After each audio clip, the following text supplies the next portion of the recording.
over a full minute of 6 fucking animated logos. When you're an animal, life's a balancing act. Narration. Movie's opening fucking shot is basically a ripoff of a Pixar short. Movie's protagonist is an asshole. Also, and this is God's honest truth, in college I was friends with a guy who was in a band, and that band had a song with lyrics that went like this. Someone kicked a pigeon, someone kicked a pigeon, someone kicked a pigeon. I swear to holy Moses, I'm not making this up. A cart devoted to selling humans edible nuts puts a nut in its logo that no human would ever eat. Also, you devote your life's work to selling roadside peanuts and cashews, and the best you can come up with is Maury's Nut Shop. Take a cue from The Simpsons and pun away. Maybe Saturday Nut Fever or Cashew Outside, how about that? Either that tree's branches are growing way too close to the ground, or that's the most overgrown bush I've seen since I discovered my uncle's stash of Playboys in the late 70s. Now they're ripping off the everyone pitches in and stands in line to help store nuts thing from A Bug's Life. Have optimism, brethren. Stiff upper lip, everyone. Hearing Liam Neeson voice a vacuous raccoon is like watching Steve Martin do porn. It's just wrong on every level. Chicks dig the tail. Honestly, if I had to do this video in 10 seconds, I would just show this scene here. That's how offensive it is, creatively. Keep a wary, watchful eye out for you-know-who. No, not him! Yes, him. Movie goes triple pronoun game in an obvious effort just to piss me off. Every article in this newspaper is either gibberish or literally this movie's screenplay. Is he looking through a camera? Old school clicky lap binoculars? Whatever it is, it certainly shouldn't have this level of zoom and follow. You want nuts? No! I originally wrote a sin here where I simply described what just happened on screen, but even that sounded too dirty, even for us. Movie uses the actual complete storyboard pitch for the film as an in-movie prop. Enough food to feed the park for the entire winter. Really? Because I've seen squirrels eat. Pretty sure that cart lasts about as long as a pizza in a dorm room. Work together. We can work out a deal. Movie tries to make the only likable character the one voiced by Katherine Heigl. Hey, Sugar Ray, take the gloves off. Sugar Ray? That's like a 30-year-old boxing reference at this point. Is this movie taking place in the 70s, or is it just a dated boxing reference? Worst thing is, the movie will never answer this question. The acorn cart will now start rolling after its wheel brake is broken, even though everything thus far has presented this as a level sidewalk. Yeah, that's level as This movie just rewrote Gravity for a silly chase scene gag. Whoa, settle down there, future serial killer. Did I miss something? Is there a reason every single character in this movie needs to be evil, even the Girl Scout? No, seriously, after a brief sidewalk chase, this nut cart fell about 8 feet into a ravine and caught fire. Can I tap out here? Is that possible? Chris, can I get a ruling on this? I'd like to walk away right here now and let some other sucker finish writing sins for this shit. Can we email Dicer to see what he's doing? Or Kevin Smith? Physics for the Nut Job brought to you by the same folks as the Fast movies. Might as well call it the Fast and the Furriest. Either these animals were storing massive amounts of Orville Redenbacher classic style in this tree, or this movie has no idea how acorns work. And now, destroyed, our only food for winter. To be fair, you did foolishly keep all your food for winter inside one highly flammable tree. I'm just saying. We don't convict without a trial. This isn't how we do things. Overly political movie about park rodents has a point, but is also overly political. Why is the ground moving towards my face? It wasn't until after you said that. So 5 minutes after the explosion, no human activity? Nothing? Obvious mistake wave taken as a vote. And no one complains? I'm no expert on raccoons' rules of order, but surely that can't count. Tree goes from full burn to a stump with no debris in the same day. Magical sticking brick! For darting straight ahead through all these shoes, Surly deserves an honorary degree from the Prometheus School of Running Away from Things. Yes, they did just smack face first into a brick-and-mortar version of The Nut Shop, the cart they f***ed with that started this whole adventure, because this giant city is actually super small. Movie has time for this. Rats repeatedly struggle to find a way inside a big city building. Suspension of disbelief ruined. That's a dead squirrel. No one in the history of ever put this many mousetraps in their rafters. I mean, the movie Mouse Hunt aside, obviously. Buddy, I ate too much cheese. Fart jokes, the lazy writer's comedy crutch. No dog would walk right by a fucking squirrel without noticing or smelling his squirrel ass. The thingamabooby is mine! Thingamabooby. Surly! How fucking tiny is this city? Also, Oakton whiskey, big oak ton. What's with all the oak puns? Is it just the acorn thing? Because if so, then they went to Carrot Top workout levels of too far here. This fucking dartboard. Who hangs a dartboard 12 feet off the ground in the center of a room on a pillar with no backstop? The rat silently pulls on Surly twice instead of simply saying, humans are coming, you dipshit. Let's get out of here. Obvious foreshadowing cliche. We are not a pack of wild animals. Literally the opposite of the truth. Winter is coming. F*** you, movie that came out well after Game of Thrones, and this phrase was well established in pop culture. F*** you all the ways. He's blind. He's handicapped and none of his friends care. That's hilarious, right? Right? Why aren't we doing this at night?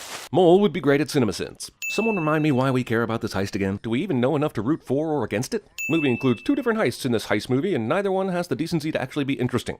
Enough cashews to buy yourselves a racetrack. Now, maybe this is mobster talk for dollars, but cashews are not that high priced a nut.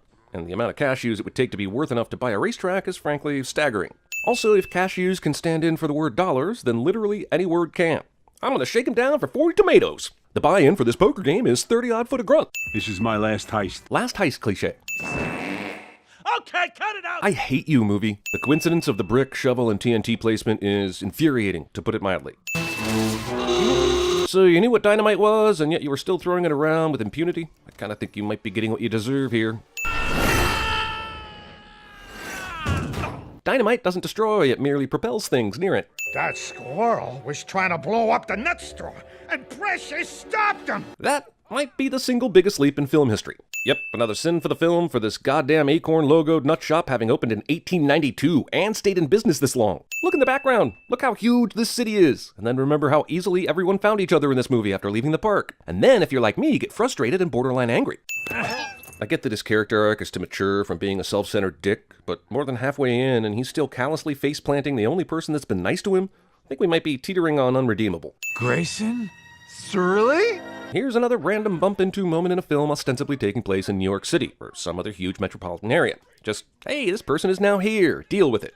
Okay, how about this one? Me. Shoot that rodent! Guns as squirrel repellent. Here's a shot of a dog and a squirrel giving CPR to a couple of groundhog beaver somethings. And that is weird, yo. How do animals know CPR? Ooh, that guy needs glasses. This movie is basically a dick to the visually impaired. They're a punchline to this movie. You're the mole! Double entendre intended. Movie doesn't know that double entendre is usually reserved for risque or indecent double meanings. Unless, of course, it does. In which case, it deserves a sin anyway for making me consider what kind of molding has been happening between these two. He saved my butt! He saved my butt! It was my butt. But. Now laugh. Yes, let's bring the head mobster down to look at the squirrel we caught. Shut it. And grab me that blowtorch. So you're going to torture a goddamn squirrel? Why does the bad guy's plan involve gas tanks? And gas tanks apparently being removed? Why were there even gas tanks down in the peanut vault anyway? Oh, we gotta go do, tunnel stuff. Movie gives me another euphemism for taking my wife to bed. Nah, that's how you double entendre. This really is my last job. Movie only scratches the surface of what could have actually been a clever juxtaposition between the human heist and the squirrel heist, instead leaving us with an unnecessary background human story that never pays off or has any depth. The mobster's girlfriend, who somehow found a way down here, grows a conscience and lets Surly out of his cage. And, I mean, obviously, thank God, because I'm so ready for this to end, but still, that's some bullshit. Oh joy, the green rats are back. They somehow tracked this guy here in a humongous city because we needed to pad the runtime. Duh. And Liam Neeson's raccoon shows up right at this moment as well, in case you hadn't yet realized he was a selfish evil dick. Dynamite Ex Machina, yet another movie that suggests banks keep dozens of bags filled with coins in their vaults. Bank heist plan involves an explosion loud enough to break through 2 feet of concrete and rebar, and still not be heard by anyone in the bank. Seasoned mob boss uses gun to attempt to kill rodents that he shouldn't care about, considering no one will be here tomorrow. Seriously, I had a squirrel in my house last week, literally opened the door and let it run out. No bullets required. This guy half-ass closes this truck door, allowing much of the rest of the movie to take place. Main villain betrays people who just bought his lies hook, line, and sinker because reasons? Not to go all Monty Python on you, but pigeons cannot carry squirrels. It's simple weight ratios. And no, not even the African pigeons. I really f***ing hate this movie. This all the cops are in the donut shop gag is super fresh and hilarious. Grayson survives this. Well, someone saw Speed. This squirrel is a hero! Is he? Because all I've seen is a greedy, selfish, rude son of a sow, who may have felt guilty a few times, but still hasn't done anything that could be considered solely heroic. Even this vehicle is full of the nuts he wants. How is it not immediately obvious that Vermin Neeson here is completely evil by this point? How many times does a leader have to screw you over before you realize he isn't who he says he is? Well, really? Dragging that donut joke all the way to the hostage standoff, huh? And did he pour himself that mug of coffee after he got there? Villain who won't die cliche. Not that I'm sure how anyone would die in this world anyway. Surly, no! Suicide in an animated kids movie. Also, what? Why would he let go? Andy and the gang weren't in danger, and there's nothing to lose by trying to hold on. Self-sacrifice only works when there's actually something to sacrifice for. Otherwise, it's just self-stupidity. Also, yeah, he'll be fine, I'm sure, because this movie is some bull. But still, scar me once, shame on you. Transportation by floating rocks. I know he threw physics out the window a long time ago, but the idea that a wheel at that speed could launch anything to any height is worth at least 2 more sins minimum. Percy King Dimpleweed. Percy the King Dimpleweed. Also, glad they resolved that plotline they barely made reference to this entire movie. Come with me. So Precious knew that Surly had washed up here, and instead of checking to see if he was alive or do any kind of rescue, he sauntered over to the park to gently tell Buddy to come look at his dead friend's body? No, Precious, bad dog. Surly Jesus is himself back into this movie. No way, Andy. You may have forgotten the things he's done, but CinemaSins never forgets. Fully animated Gangnam Style credits? Consider your sins double.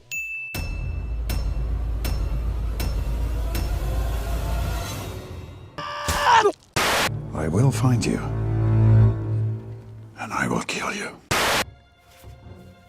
Buy a spoon, cousin. Riff-raff, street rat. I don't buy that. This is the part of the job I hate. I'm just a squirrel trying to get a nut. To move your butt to the dance floor. So yo, what's up? Walk on into the bank, exit Felix, and stand there with a not so bright look on your face. Winter is coming. If we don't work with Surly, we won't survive. Did Grayson see? My